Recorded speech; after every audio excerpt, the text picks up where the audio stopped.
सवी लवकर आटवेल.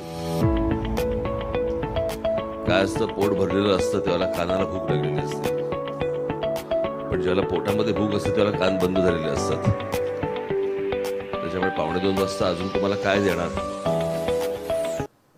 आज मला उदय तानपट माझे मित्र पत्रकार यांनी मला या कार्यक्रमाचा आणि स्वतःसाठी पण आले होते मला आमंत्रण द्यायला. ज्यांची शिल्प पाहत, ज्यांची शिल्पांबद्दल ऐकत आम्ही लहानाचे मोठे झालो. मला पहिल्यापासून आज मी इथे या कार्यक्रमाला आलोय म्हणून सांगत नाही, परंतु शिल्पकलेबद्दल मला सुरुवातीपासून खूप कौतुक होतं. आम्हाला स्कूल ऑफ आर्टमध्ये फर्स्ट इयरला काहीतरी द्यायचे हातामध्ये 3D करायला वगैरे.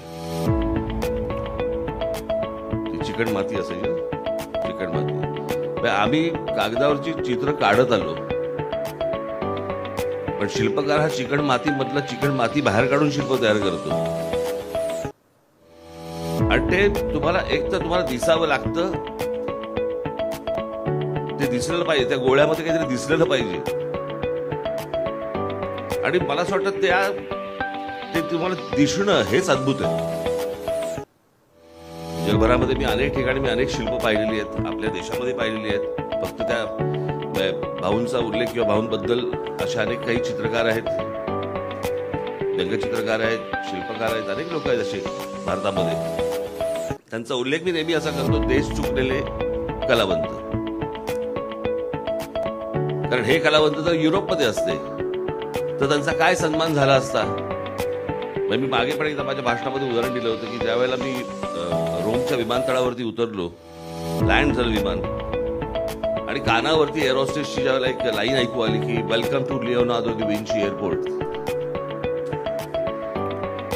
इतक्या कलावंतांचा मान राखणारे देश कुठे, आणि कलावंतांनी खंत व्यक्त करावी की सरकारने माझ्याकडे लक्ष नाही दिलं, हा कुठचा देश. आपण मगाशी म्हणालात की सरकारकडे मी शब्द टाकावा, मी नाही शब्द टाकणार. जे काय करायचं ते आपण करू. एक शिल्प कल्याणमध्ये एक शिल्प उभारण्यासाठी म्हणून सरकारशी बोलायचं, बरं का. आणि पुतळ्याबद्दल पुतळ्यांशी काय बोलायचं.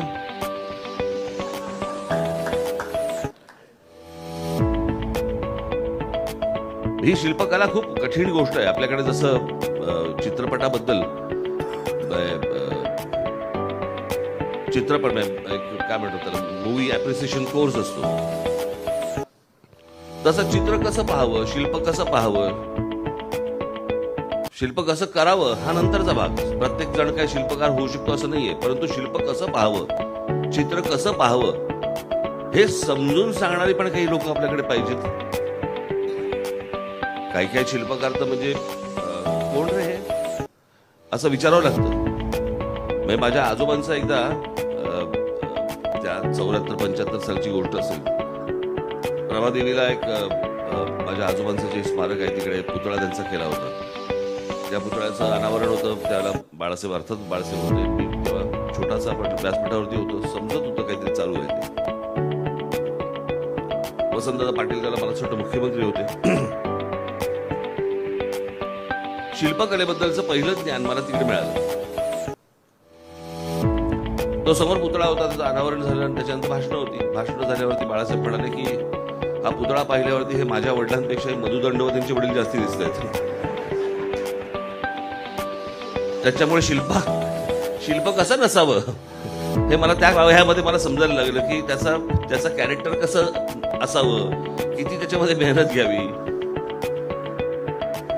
आणि मी ज्या कलानगरमध्ये वाढलो तिकडे आजगावकर, त्याच्यानंतर तुमचे वडके यांची कला मी पाहत आलो. तो हात कसा फिरतो आणि ती काडी कशी फिरते आणि कसं त्याच्यातनं काय काय निर्माण होतं हे विलक्षण आहे. भाऊंची शिल्प तर आम्ही पाहत आलो. गांधींचं मगाशी मी पाहत होतो, आता ही सगळी मोठी तिकडे दिल्लीमध्ये वगैरे आहेत. मी दिल्लीला एकदा त्या ह्यांच्याकडे गेलो होतो, APJ अब्दुल कलामांना भेटायला. त्या राष्ट्रपती भवनामध्ये गेल्यानंतर मराठी असल्याचा जो अभिमान वाटतो ना, तिकडे अशी 20-20 फुटाची पेंटिंग्स आहेत राष्ट्रपतींची, आणि ती राष्ट्रपतींची पेंटिंग असं पाहत गेलो. कारण माझ्याकडेही वेळ होता, त्यांच्याकडेही वेळ होता. राष्ट्रपतीला आपल्याकडे देशात थोडी काम असतं. तर मी ती पेंटिंग पाहत होतो, खाली नावं पाहत होतो.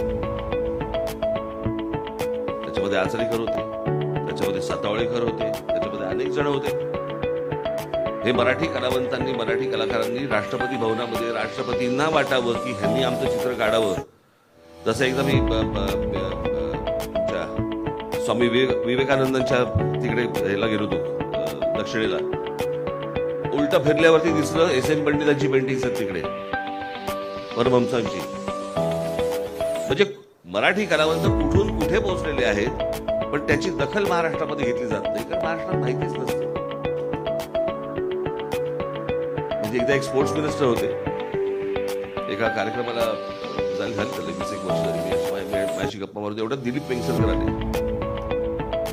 मग आमचं बोलणं झालं, काय कसं काय वगैरे इकडे तिकडे झालं. म्हटलं दिलीप हे महाराष्ट्र राज्याचे स्पोर्ट्स मिनिस्टर आहेत. अच्छा नमस्कार. त्यांना मी सांगितलं, म्हटलं आता ह्यांची काय ओळख करून द्यायची गरज नाही. झालं माझं बोलणं, दिलीप गेला. 10 पावलं गेल्यावरती त्यांनी मला विचारलं, हे काय करतात? मी तुम्हाला विनोद म्हणून सांगत नाही, हे खरं आहे. ही आपल्याकडची परिस्थिती आहे.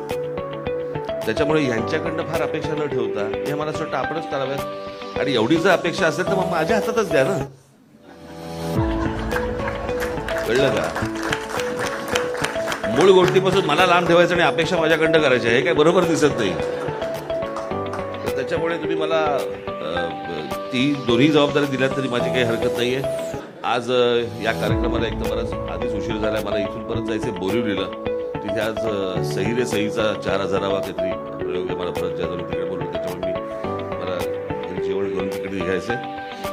मला आजच्या या कार्यक्रमाला आपण इथे बोलवलं त्याबद्दल मी अत्यंत आपला आभारी आहे. भाऊंच्या बाबतीत काही पुढे करायचं असेल, आपण मला हक्काने बोलवा, हक्काने हाक मारा, मी निश्चित पो देईन. आणि पुढे ज्या ज्या काही गोष्टी करता येतील त्यांच्यासाठी त्या आपण निश्चित करू. मी पुन्हा एकदा आयोजकांना, संयोजकांना मी त्यांचे आभार मानतो आणि आपली सर्वांची रजा घेतो. धन्यवाद. जय हिंद, जय महाराष्ट्र. नवीन नवीन घडामोडी पाहण्यासाठी आजच आम्ही मुंबईकर 24 तासला लाईक करा, सबस्क्राईब करा आणि अपडेट रहा.